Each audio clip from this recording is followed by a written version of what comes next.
Tell us what is happening in terms of the school closings and how it affects a member that's in one of those schools.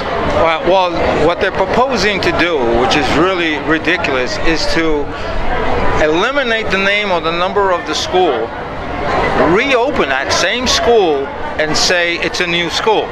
So examples, DeWitt Clinton. I'm just using that school as an example.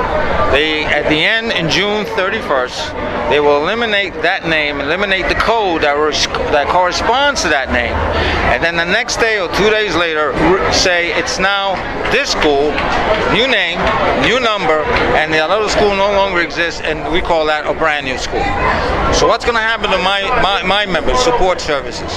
Well, they're proposing that they're going to be placed in access while they go through this transition. Access basically means the following: there's no line item budget for them, but they're going to continue to get paid from another budget. So maybe it's DOE Central that may be doing this. It may be the borough that will have the money to pay. But then come June 31st, are they going to continue to pay them and keep them in that status? Question, we don't know. Well, right now, which is part of the discussion, the member would not be entitled to a position if they're in a position called excess because they're still getting paid. Essentially, they can be terminated in June. Come June, they can be terminated. So somebody who's a single parent, who's working in that school for 15 years, for 20 years, essentially can be just terminated at this time with no rights. That's correct. They'll say with no health insurance. Nothing. They will say, since this is a new school, it's a new budget, the principal has a right to have their own particular staff, etc., etc., etc. One of the things that they're floating is that very same member that you say may have 15 to 20 years will now have to apply, or may have to apply, for a position that they had, say, maybe a week ago. What is the Department of Education's response to this issue? Well, their response is, well, we don't know what we're going to do yet, which we seriously doubt because they have long-range plans. They know exactly how this is going to unfold. We've had 2 meetings where we've been trying to have them tell us what is it specifically, how are you going to handle these folks. So they're tossing somebody on the street that's been a dedicated worker of this city that may be on the street and on welfare in July. Correct. So where is the cost savings to this at all? There isn't any.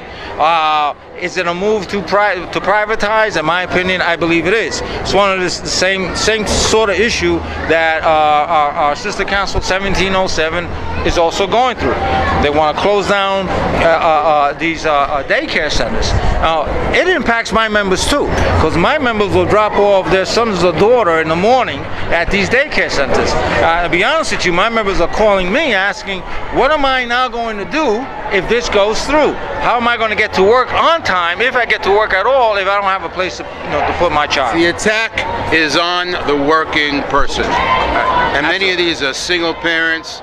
They're head of households, they have children, lowest paid folks. And when you look at the scheme of salaries, what's the salary for well, you get a para in the school depending on what level.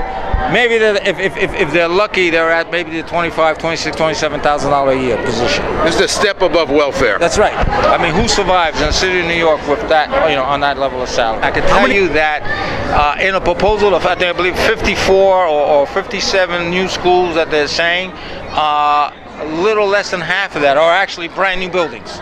The others are just a gameplay. It's names being changed and calling them new schools. And then eliminating teachers that have already made a commitment and a dedication, and putting them elsewhere. And then you have new teachers come in that don't have that expertise, don't have that way to know it all of the community, the population, and add another burden to them in order to teach. Thank you, Santos. This is Neal Tepel for LaborPress with Santos Crespo, the president of Local 372 DC 37. Thank you.